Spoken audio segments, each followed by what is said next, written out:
자, 오늘도 말씀을 통해서 같이 함께 은혜를 나누겠습니다. 2025년도 우리가 시작이 되었는데 새해부터 다시 기도가 시작되어야 하리라 생각합니다. 기도는 하나님께서 우리에게 엄중하게 명령하신 바로 이 십계명과 같은 명령입니다. 기도하라고 명령해 주셨습니다. 또한 이 기도는 하나님께서 명령해 주셨기 때문에 의무적으로 감당해야 되겠지만은 구원받은 하나님의 자녀들은 하나님의 복을 받기 위해서, 응답을 받기 위해서, 문제 해결받기 위해서, 세상에서 하나님의 자녀된 권세의 삶을 살아내기 위해서도 우리는 반드시 기도해야 됩니다. 왜냐하면 기도는 하나님의 명령이자 또 우리에게 주신 특권이 되기 때문에 그렇습니다. 특권이라는 게 뭐죠? 특별한 권리라는 거죠. 특별히 주시는 권리다. 하나님께서 하나님의 자녀들에게만 주시는 특별한 이 권리라고 말씀할 수 있습니다. 이 권리는 주장하고 그 권리는 이용할수록 내게 유익한 것이죠. 하나님께서 우리에게 특권으로 주시고 명령하신 이 기도는 우리를 괴롭히려고 주신 것이 아니다는 거죠.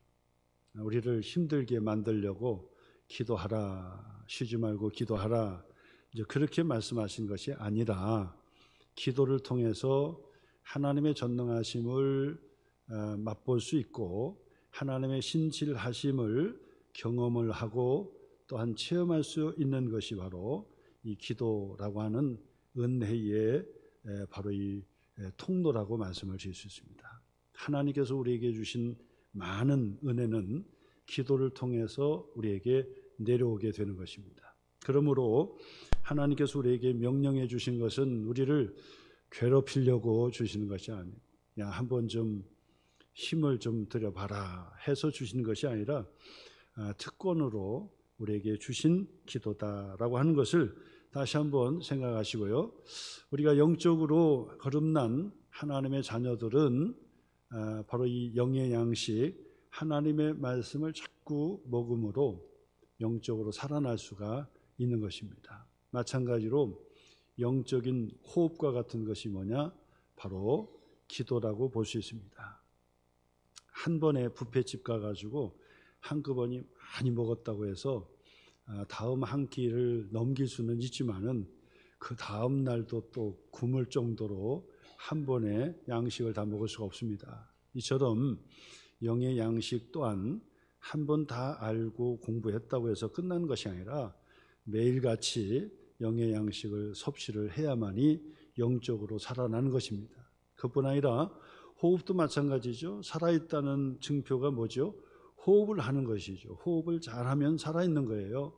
근데 호흡이 끝이면 죽은 거예요.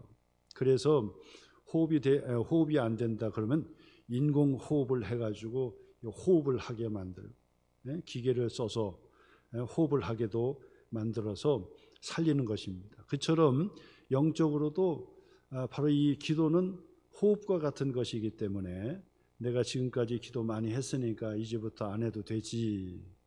한번 호흡을 힘차게 들여마시고 내뱉었다고 해서 그 다음부터 숨 안 쉬고 오래 버틸 수가 없어요.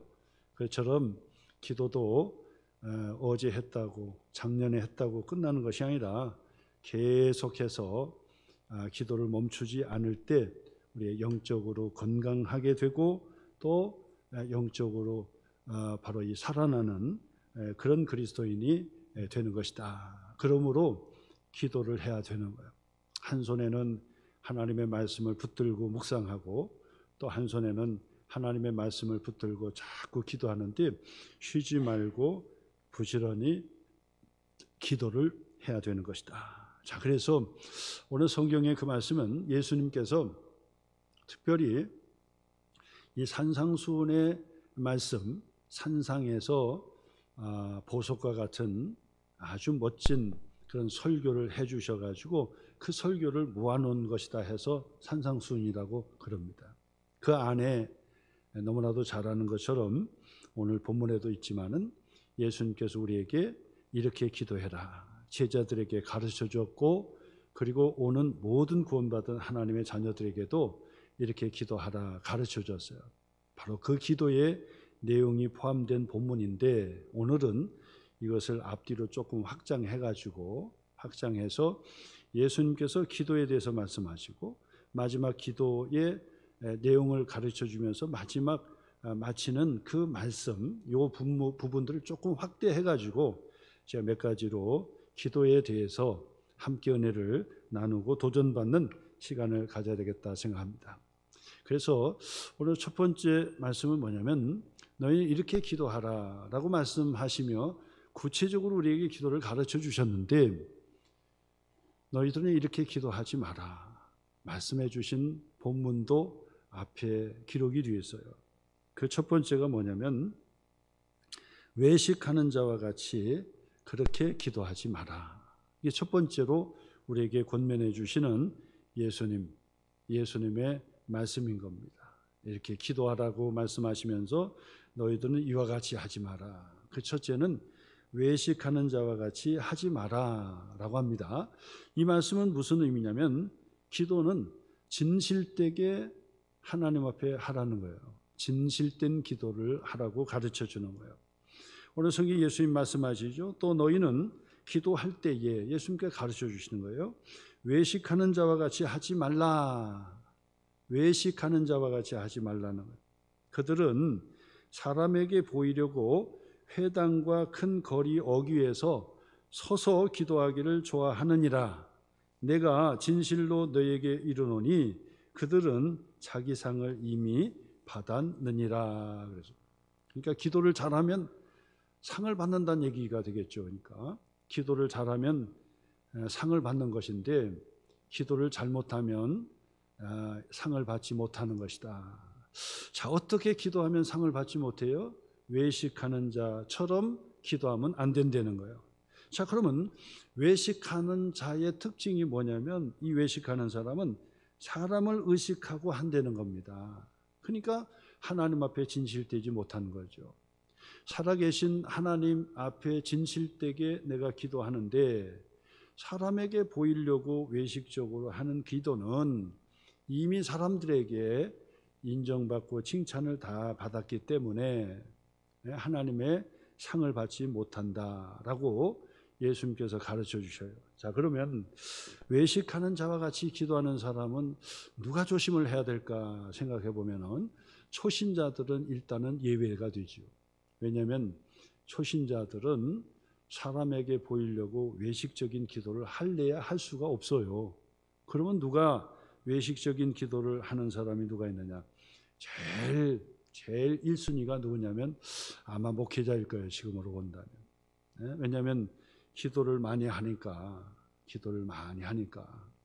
그리고 또 기도를 많이 하는 내색을 성도들 앞에 많은 사람들 앞에서 보여주려고 하다 보니까 외식하는 기도를 할 수밖에 없다. 1순위가 되고 조심해야 된다고 말씀을 드립니다. 그러면 목사님들만 그렇게 해당이 될까요? 신앙생활을 오래 한 사람들은 반드시 이 부분을 조심해야 된다. 사람에게 보이려고 사람에게 인정을 받으려고 하면 안 된다는 얘기예요. 그것이 바로 외식하는 자의 특징이 되는 거예요. 예수님께서 가장 싫어하는 사람이 바로 외식하는 사람이었는데 그 당시에 유대교의 지도자들이 있었잖아요. 유대교의 지도자들, 대제사장, 제사장들이라든지 서기관, 하나님의 말씀을 이 카피하는 바로 그 서기관. 그래서 성경을 가르치기도 하고 제일 많이 아는 사람이었죠. 서기관들. 그리고 또 종파가 있었는데 바리새인과 서기관들과 이런 종파에 속한 종교인들, 그들이 바로 외식하는 자의 모습을 가장 많이 보여주셨다는 것.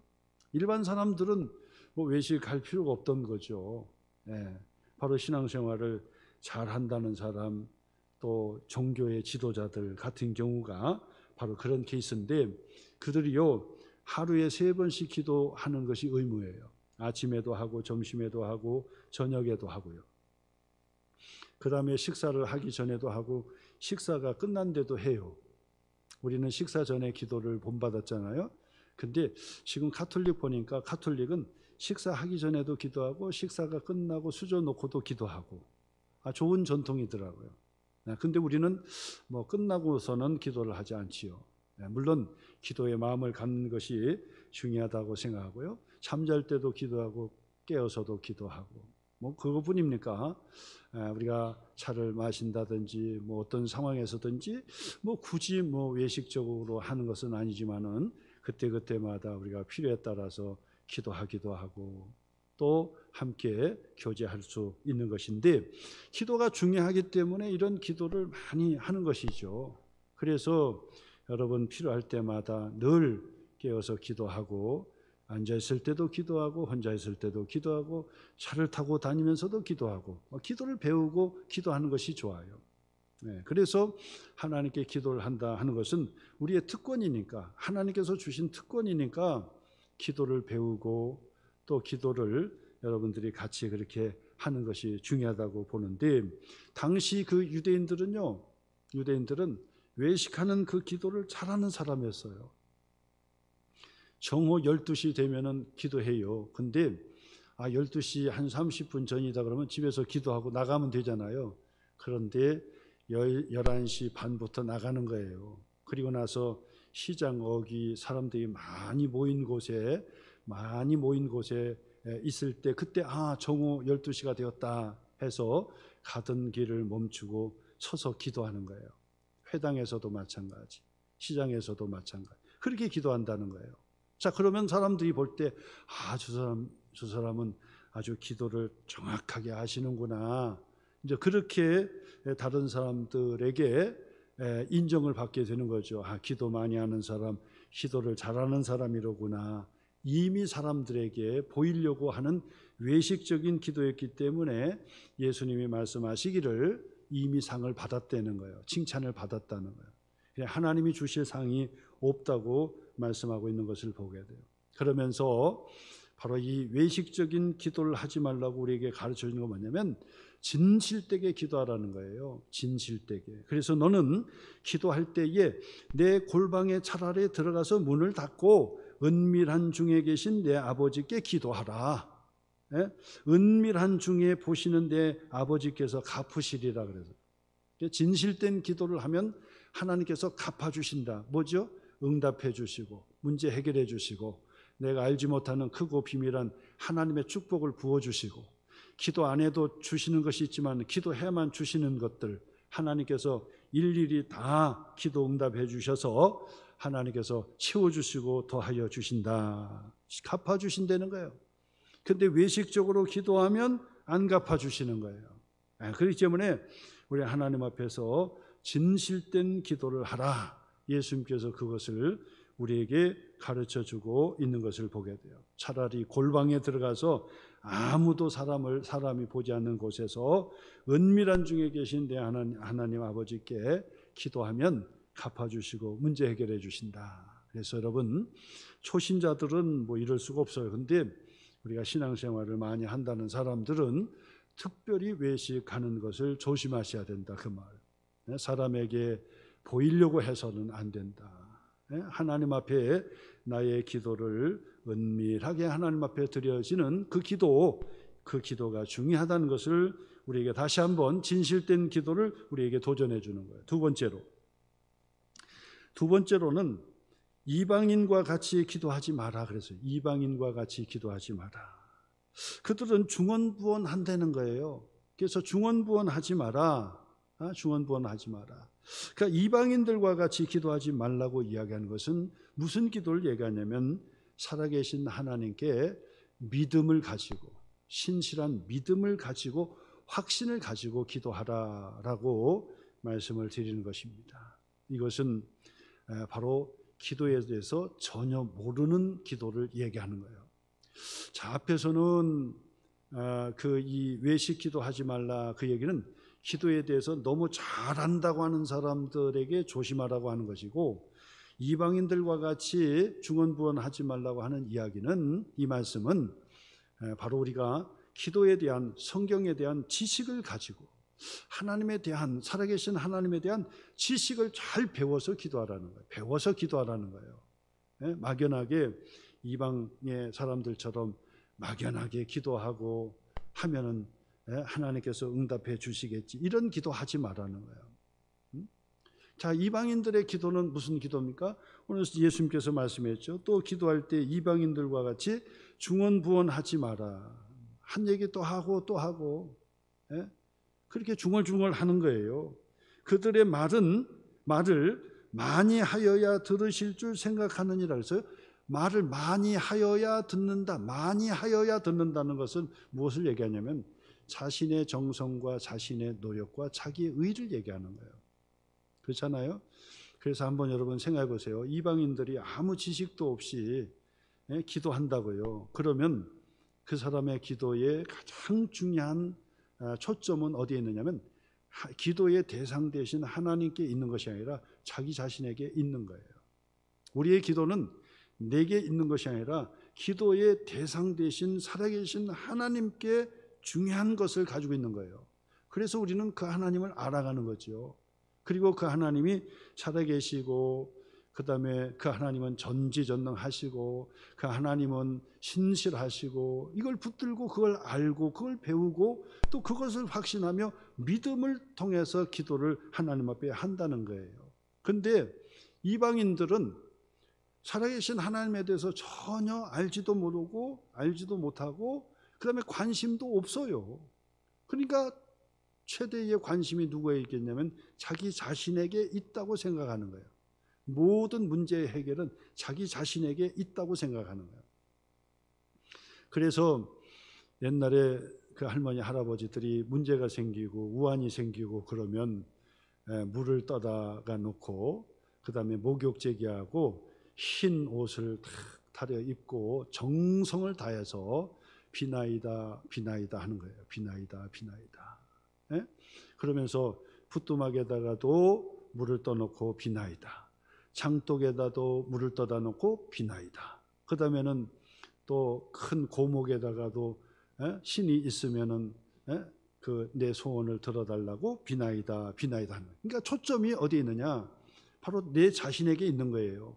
기도의 대상에 대해서는 관심이 없어요.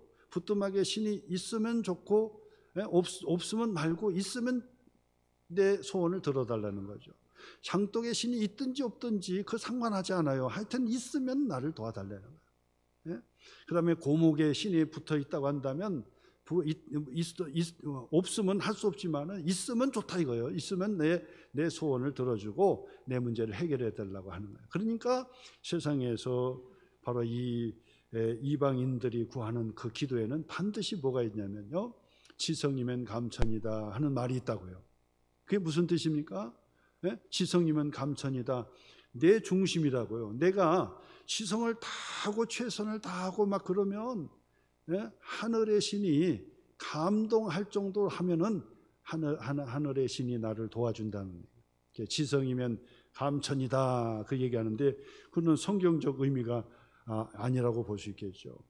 그 다음에 또 무슨 말이 있습니까? 우리가 너무나도 잘 아는 말 중에 하나가 진인사 대천명이라 하는 말이 있어요. 진인사 대천명이다. 그 뜻이 무엇입니까? 진인사, 사람의 도리를 잘하고 최선을 다하고 성의를 하면 한 후에는 대천명이다. 하늘의 명을 기다리는 것이다. 내가 할 도리를 다 하고 하늘의 응답을 기다리는 것이다. 진인사 대천명이다. 그러는 거예요. 어디에 포커스가 있습니까? 자기 자신에게 있는 거예요. 그들이 뭐 붓두막 신에 대해서 뭐 신학을 공부합니까? 아니면 성경 공부를 합니까? 뭐 설교를 듣습니까? 상관없어요. 그거 안 들어요. 관심 없어요. 중요한 것은 내 자신이 시성을 다해서 목욕제기를 하고 그 다음에 깨끗한 물을 떠놓고 그리고 정성을 다해서 그 앞에 엎드리고 막 열심을 내는 거예요. 땀을 뻘뻘 흘려가면서 막 새벽같이 일어나서 그 일을 하는 거예요. 그러면 지성이면 감천이다. 내가 할 일을 다 하면은 그 다음에는 하늘이 나를 도와주든지 붓두막 신이 나를 도와준다고 생각하는 거예요. 근데 바로 예수님께서 지적해 주신 것은 이처럼 이방인들이 구하는 것은 중언부언하는 것이고 지극적으로 말을 많이 하고 말을 많이 해야 그 기도가 되고 말을 많이 해서 내 정성을 다하고 내 성의를 다하면 그 다음에는 어떤 신이든지 나를 도와줄 것이다. 이방인들이 구한다는 거예요. 이방인들이 한다는 거예요. 우리는 그렇게 하지 말아는. 그러니까 차라리 진인사 대천명을 제가 얘기하잖아요. 거꾸로다는 거예요. 반대예요. 우리는 대천명부터 하는 거. 대천명. 살아계신 하나님, 우리의 기도에 응답해 주신 하나님은 두 가지를 신학적으로 배우고 성경 공부를 하고 설교 시간에 배운단 말이에요. 나의 기도를 들어주시는 바로 그 대상 되신 여호와 하나님 아버지는 어떤 분이시냐? 두 가지. 첫째는 전지전능, 능력이 있는 거예요. 그래야 능력 있는 분에게 구하여야 기도 응답이 되는 거죠. 그 다음에는 그 하나님은 신실하신 하나님이 되는 거예요. 그래서 약속을 지켜주시는 분이에요. 그래서 전능하신 하나님, 신실하신 하나님, 그분에 대해서 배우고 성경 공부하고 설교를 듣고 그러면서 살아계신 하나님, 그 하나님은 나의 모든 사정을 들어주실 수가 있어. 이걸 배우는 거예요. 먼저 배우는 거예요. 그래서 그 하나님은 좋으신 하나님이니까 반드시 자녀들에게 반드시 응답해 주시고 좋은 거 주실 것이다. 그러면 내가 어떻게 해야 되느냐? 내가 하나님께 기도해야지. 그래서 예수님의 이름으로 기도하는 거예요. 그래서 진인사 대천명이 아니라 대천명하고 그 다음에 내가 해야 될 것을 해야 되는, 기도를 해야 되는 거예요. 그래서 대천명 진인사라. 전에 이 붓글씨로 좀 한번 써달라 그러면 진인사 대천명 그렇게 이제 써달라고 한단 말이에요. 그러면 제가 바꾸라고 해요. 바꾸세요. 대천명 진인사입니다. 우리는 대천명 진인사요. 살아계신 하나님이 전능하신 하나님, 살아계신 하나님이 진실하신 하나님, 그분이 약속하셨어요. 그러므로 예수님의 이름으로 내가 최선을 다해서 하나님 앞에 기도하고 문을 두드리고 포기하지 않고 기도하면 우리 하나님께서 반드시 전능하신 신실하신 하나님이 응답해 주신다. 이 기도하라는 거예요. 그렇기 때문에 이방인들처럼 중언부언하지 말고 진인사 대천명 하려고 하지 말고 시성이면 감천이다 그 얘기하지 말고 믿음으로 기도하라는 거예요. 우리 하나님의 믿음으로. 우리 하나님은 전능하시고 신실하신 하나님, 우리 아버지가 우리 아버지다는 거예요. 그렇게 기도하라는 겁니다. 그래서 믿음이 중요한 것이다. 믿음의 확신을 가지고 기도하라 가르쳐 주는 겁니다. 그 다음에 세 번째로는 예수님께서 이제 가르쳐 주신 기도잖아요. 주기도 뭐냐, 주기도. 그래서 초신자들 같은 경우도 목사님 저는 기도하고 싶은데 기도가 안 돼요. 안 되죠. 배워야 되는 거죠. 어떻게 배울까요? 어떻게 배울 수 있을까요? 예수님께서 가르쳐 주신 그 기도를 정확하게 하는 거예요. 내 기도도 하는 거예요. 그리고 그것을 반복해서 해도 좋고 기도할 때마다 해도 좋고, 그래서 애우려고 하지 말고 그냥 열심히 반복해서 하다 보면 당연히 애워지는 거예요. 애워지면 그 다음에 그 틀이 잡혀지게 되는 거예요. 기도는 예수님께 가르쳐 주신 기도는 이렇게 기도하는 거로구나. 틀이 잡혀지는 거예요.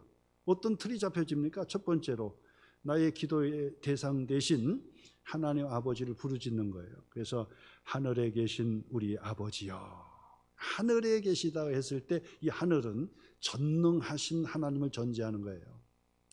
신적인 하나님, 전능하시고 초월하신 하나님에 대한 것을 전제하는 거예요. 그래서 하늘에 계신 우리 아버지여, 아버지는 내재적인 하나님을 전제하는 거예요. 조금 어려운 얘기지만은 하나님께서 우리와 함께 하실 때 이 두 가지를 반드시 하나님의 부분들을 점검하셔야 돼요. 하나님이 초월적인 하나님이냐 내재적인 하나님이냐, 이 두 가지 좀 어려운 신학적 용어지만은, 그러나 보세요. 초월적으로만 계신 하나님이라면 나와 상관이 없어요. 전능하신데 초월적이야. 나와 관계가 없어. 내 문제를 해결해 줘야 되는데 지금 그 최고의 이 권력자가 나를 좀 도와줘야 되는데 그분하고 나하고 아무 상관이 없어. 그러면 못 도와주는 거죠. 아무리 전능해도 초월적인 하나님으로만 계시면은 나를 도와줄 수 없어요. 그래서 어떤 분이어야 되냐면 그분은 반드시 나와 관련이 돼야 돼요. 내재적인 하나님이에요. 내 가운데 있어야 되는 거예요. 그래야 내 문제를 해결해 주는 거죠. 근데 내재적인 하나님으로만 존재하다면은 너무 부족한 거예요. 왜? 초월적인 능력이 없잖아요. 그래서 이 불교는 바로 이 내재적인 신, 범신론을 하고 있잖아요. 그러니까 돌아 굴러다니는 것마다 전부 다 부처고 다 신이요. 근데 그 신이 어떻게 나를 구원합니까? 그 신이 어떻게 내 문제를 해결해 줘요? 안 된다고. 그러니까 지성이면 감천이고 진인사 대천명도 바로 그래 나오는 거예요. 거기서도. 그렇잖아요. 근데 우리는 그게 아니에요. 초월적인 하늘에 계신 하나님, 그러면서도 내재하신 바로 하나님 내 아버지, 이 하나님께 기도하라는 거예요. 그러니까 똑같이 하늘에 계신 우리 아버지요, 하나님께 부르짖고, 그 다음에는 첫 번째, 두 번째, 세 번째, 첫 번째, 두 번째, 세 번째, 첫 번째 세 가지는 하나님의 이름이 거룩히 여김을 받으시고 하나님께 향하여 찬양하고 감사하는 기도를 하는 거예요. 그래서 첫 번째로 그의 이름이, 하나님의 이름이 거룩히 여김을 받으시고, 두 번째 하나님의 나라가 임하옵시고, 세 번째 그의 뜻이 하늘에서 이루어진 것 같이 땅에서도 이루어지이다. 이 세 가지를 하나님께 찬양하고 높이는 기도를 세 번째 하고, 세 가지 하고, 그 다음에 네 번째부터는 세 가지, 네, 다섯, 여섯 번째 세 가지는 자기 자신의 간구를 하는 거예요. 하나님, 내게 일용할 양식을 주시옵소서. 하루하루 일용할 양식을 주시옵소서. 욕심 부리지 않게 해주세요. 그리고 자족할 줄 아는 자가 되게 해주세요. 하루하루의 삶을 은혜롭게 기쁘게 살게 해주세요. 두 번째로, 우리에게 죄 지은 자를 사하여 준 것 같이 바로 우리의 죄를 용서해 주세요. 우리의 죄를 용서해 주세요. 이게 두 번째 기도. 세 번째 기도는 우리를 시험에 들게 하지 마시고 다만 악에서 구하여 주세요. 우리를 시험에 들지 말게 해주세요. 왜냐하면 우리는 이 땅에서 하나님의 자녀로 살지만은 공중 권세점은 영적인 세력이 있어요. 마귀와 사단의 세력이 지배하고 있단 말이에요. 그렇기 때문에 우리는 예수님께서 다시 오시는 날 완전히 회복이 되지만은, 그러나 예수님이 다시 오시기 전까지는 세상의 공중 권세 잡은 마귀와 사단이 계속해서 우리를 넘어뜨리고 지옥으로 끌고 가려고 자꾸 시험하는 거예요. 그래서 바로 예수 믿게 되고 신앙생활을 하게 되면은 바로 그 영적인 상황을 배우게 되는 거예요. 배워서 그거를 깨우치게 되는 거예요. 아, 그렇구나. 내 사람이 육체로만 이렇게 먹고 사는 것이 아니라 내 속에 영혼이 있구나. 영혼이 있구나. 그러니까 우리 육체도 가꾸지만은 우리의 영혼을 잘 가꾸어야 된다. 영혼을. 그래서 영혼을 잘 가꾸려면 어떻게 되냐? 제가 그걸 가르쳐 주잖아요. 영혼이 살려면 영의 양식 말씀, 영의 호흡, 기도, 영의 운동, 엑서사이즈 할 수 있는, 구제하고 봉사하고, 전도하고 선교하고, 구제하고 봉사하고, 서로 교제하고, 성령 안에 교제하고, 이런 훈련을 제가 말씀드리잖아요. 저는 그거의 전공이죠. 육체의 엑서사이즈는 다른 데서 배우지만은 영적인 엑서사이즈 저한테 배우는 거예요. 그래서 시험에 들지 말게 해주세요. 영적으로 깨어 있어야 되는 거예요. 그래서 이게 영적인 현상이로구나. 시험에 들지 말아야 되겠다. 그리고 시험에 들지 말기를 위해서 기도하지만은, 그러나 이 마귀 사탄은요, 누구든지 다 시험할 수 있다는 것도 아셔야 돼요. 첫째 기도는 시험에 들지 말게 해주세요. 다만 악에서 구해주세요. 이렇게 기도하지만은, 아니, 예수님도 마귀가 시험하셨잖아요. 말씀으로 물리쳤고요.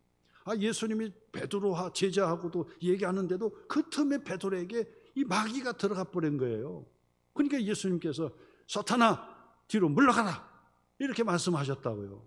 그러니까 예수님도 시험할 판이고, 제자들도 제자들 같은 경우는 밀가부르듯 한다고 그랬어요. 기도하지 않고 그러면 밀가부르듯이 그냥 다 날려버린다고 그렇게 얘기했단 말이에요. 그렇기 때문에 우리는 무엇보다도 시험에 들려서는 안 되지만은, 그러나 시험에 들어도 반드시 빠르게 그 시험을 이겨내야 되는 거예요. 그 어떻게 이겨내야 되느냐? 제일 먼저는 저한테 와가지고 기도해달라고 그렇게 하셔야 되고, 그 다음에는 그렇게 안 해도 충분히 여러분도 하실 수 있어요. 내 안에 성령께서 오시고 예수님께서 함께 하시고 말씀을 붙들고 있고 말씀에 대한 지식이 있고, 그러면 이겨낼 수가 있는 거예요. 그래서 두려움이 온다든지, 미움과 시기, 질투가 온다든지, 갈등이 온다든지, 싸움이 온다든지, 막 감정적으로 이상해진다든지, 갑자기 찾아올 수도 있단 말이에요. 그때마다 여러분들 예수 이름으로 겁니다. 예수님께서 가르쳐 주셨잖아요. 예수 이름으로 명하노니 두려움은 떠나가라. 염려 근심 떠나가라. 속상한 것 떠나가라. 시기 질투 마음 떠나가라. 미움도 떠나가라. 미움은 살인죄다 그랬는데 떠나가라 해서 영적으로 이 시험에서 반듯하게 일어나야 되는 거예요. 그래서 마음의 기쁨과 그래서 말씀 들어서 은혜가 되고 말씀도 기쁘고 막 그래야 되는 거예요. 근데 말씀 들어도 막 화가 나고 신경질 난다 그러면 벌써 시험에 들은 거예요. 오래 가면 안 됩니다. 오래 가시면 안 돼요. 반드시 그걸 빨리 해결하셔야 되는 거예요. 그래서 영혼이 잘된 같이 범사가 잘 되고 강건한 하나님의 축복을 받게 되는 거예요. 예수님께서 가르쳐 주신 그 기도를 하는 거예요. 대개 나라와 권세와 영광이 아버지께 영원히 있사옵나이다. 이 대개라고 하는 것은 까르 헬라어로 그렇게 나오는데 왜냐하면 그런 뜻이에요. 왜냐하면 하나님의 나라와 권세와 영광이 아버지께 영원히 있기 때문입니다. 그리고 예수님의 이름으로 기도합니다. 이렇게 기도하는 거예요. 그거를 계속해서 반복해도 좋고, 오랜 신앙생활 하신 분도 이런 예수님과 같은 완벽한 기도 누가 할 수 있습니까? 그러니까 때마다 하셔야 되는 거예요. 그리고 초신자들은 말할 것도 없이 이 기도를 하는 거예요. 천천히 하는 거예요. 그래서 거기에다가 덧붙여가지고 같이 하면 되잖아요. 일용할 양식을 주옵소서 그러면서 하나님 그러나 물질도 채워주세요. 그리고 언제든지 하루하루 만족하게 해주세요. 기쁨을 갖게 해주세요. 시험에 들지 말게 해주세요. 예수님의 기도처럼 가르쳐 주신 것처럼 시험에 들지 말게 해주세요. 나를 건져주세요. 나를 지켜주세요. 지금 마음이 우울합니다. 마음의 기쁨이 회복되게 해주세요. 이렇게 기도하는 거예요. 그리고 예수님의 이름으로 기도합니다.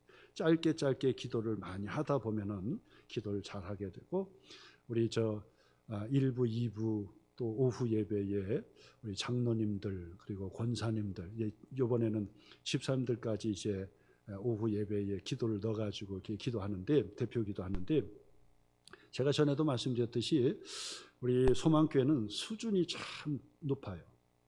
너무 좋아요. 그래서 우리 소망교회는 아무나 받아서도 안 될 것 같고 아주 엄선해서 우리가 해야 될 것 같아요. 너무 감사해요. 감사한 게 뭐냐? 기도를 참 잘해요. 은혜롭게 잘해요. 너무 감사해요. 기도를 조리있게 얼마나 잘하는지. 다른 제 자신이 그 강대상에 있으면 제 자신부터가 은혜를 받아요. 우리 장로님들도 보세요. 얼마나 기도를 잘합니까? 참 잘하는 겁니다. 권사님들도 말할 것도 없이 기도를 잘하십니다. 그건 그냥 제가 얘기하는 소리가 아니라 여러분이 함께 예배에 참여하면 그걸 느끼잖아요. 잘하는 겁니다. 진실된 기도, 순수하면서도 조리 있게 하는 그 기도, 참 감사합니다. 어디다 내놔도요. 누구한테 배웠냐? 담임 목사가 누구냐? 제가 높아질 것 같아. 정말 잘하시고 정말 잘하시는 겁니다. 예수님의 기도를 통해서 조금씩 배워서 그렇게 하는 거예요. 대표 기도까지 하면은 그 다음에는 아주 잘하는. 대표 기도하면은 전에 생각이 나는데 그 대학 교수님이 그랬다는 거예요. 대표 기도가 별수냐? 나는 학생들 앞에서 맨날 가르치고 막 그러기 때문에 대표 기도쯤이야 내도 다 할 수 있다. 그래가지고 나중에 너무나도 막 그렇게 해요. 그래서 갑자기 대표 기도하라 그래가지고 나와가지고 딱 하는데 아주 씩씩하게 나와가지고 기도를 딱 시작했는데 기도를 못 마치는 거예요. 예수님의 이름으로가 기억이 안 나가지고 주섬주섬 했는데 아무 소리가 없는 거야. 그러니까 끝이려고 하다가 뭐가 빠졌지? 그러면 더 붙여서 하고 얼굴이 막 홍당무가 돼가지고 식은땀 뻘뻘 흘리고 난 다음에 예수님의 이름으로 기도합니다. 욕을 못 해가지고 전부 다 회 목사님이 가만히 보니까 너무나도 안타깝거든요. 그래서 안 되겠다 싶어가지고 그제서야 목사님이 앞에서 예수님의 이름으로 기도합니다 하니까 모두가 아멘 하고 눈을 딱 뜨니까 막 너무 창피해가지고 혼자 막 그냥 도망갔다는 얘기가 있어요. 대표 기도 쉬운 것이 아닙니다. 그런데 여러분 기도로 준비하고 함께 해주시니까 얼마나 잘합니까? 우리 교회를 위해서 지도자를 위해서 기도를 많이 해주시고 여러분이 함께 해주시니까 기도 잘하는 것입니다. 자, 마지막 예수님께서 이 기도를 가르쳐 주시면서 이제 앞뒤 본문을 제가 좀 확대해서 제가 말씀을 드린다고 하잖아요. 거기서 아멘 하고 끝났는데 14절과 15절이 있어요. 14절과 15절. 거기까지 해서 기도에 관한 것을 예수님께서 설교해 주시는 거예요. 14절, 15절. 연결되는 겁니다. 예수님이 가르쳐 주신 기도와 함께 연결이 되어서 맞물이 졌는데 그 내용을 보니까 너희가 사람의 잘못을 용서하면 너희 하늘 아버지께서도 너희의 잘못을 용서하시려니와 너희가 사람의 잘못을 용서하지 아니하면 너희 아버지께서도 너희의 잘못을 용서하지 아니하시리라 하고 마무리를 져요. 근데 이 내용은 예수님의 기도 속에 들어있단 말이에요. 근데 왜 또 뒤에서 이야기할까요?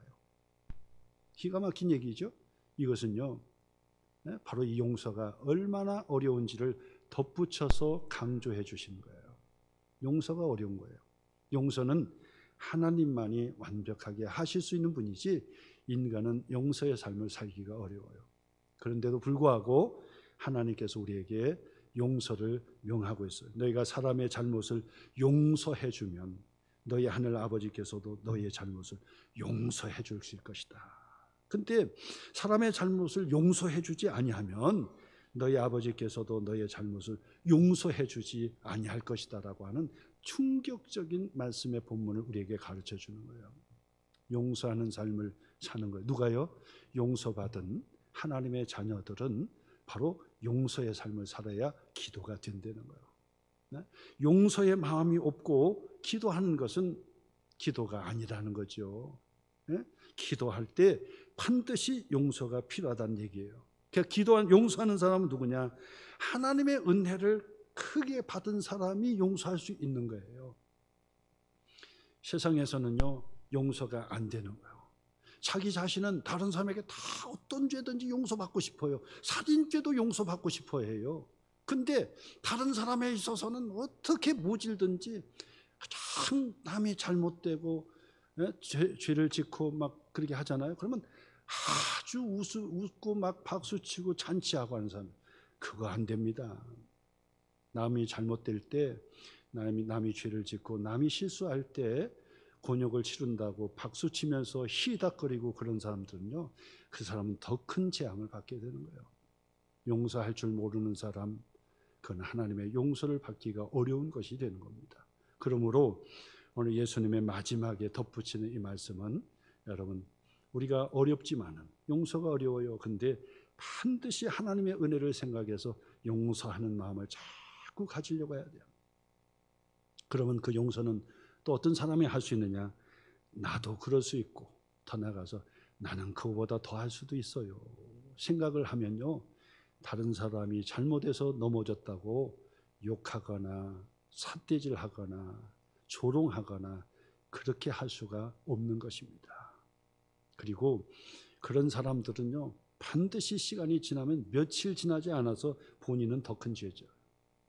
발견하지 못해서 그렇고 들키지 않아서 그렇지 더 못된 사람일 경우가 많습니다. 그렇기 때문에 여러분, 예수님께서 우리에게 기도에 대해서 다 가르쳐 주시고 기도의 내용 속에도 들어있는데 마지막 덧붙여 주시는 것은 뭐냐? 여러분, 다른 사람의 죄를 자꾸 너그럽게 해 주셔야 돼요. 죄가 아니다라고 얘기하면 안 돼요. 그러나 그거를 불쌍히 여길 줄 알고 용서해 줄 줄도 알고 사랑해 줄 줄도 알아야 돼요. 겸손한 마음을 가져, 나는 그보다 더 할 수도 있다. 나는 그보다 더 많은 죄를 졌다. 그렇게 생각을 해야만이 그 사람이 죄를 짓지 않는 사람이 되지, 다른 사람을 손가락질을 하고 매장하는 사람은, 그 사람은 틀림없습니다. 장담을 합니다. 그 사람은 더 큰 죄를 지을 수 있는 사람이라는 사실을 다시 한번 여러분 기억하셔서, 어렵지만은 기도에 있어서 반드시 하나님의 믿음의 기도 나갈 때는 용서의 마음을 반드시 회복하시기를 주님의 이름으로 축원합니다.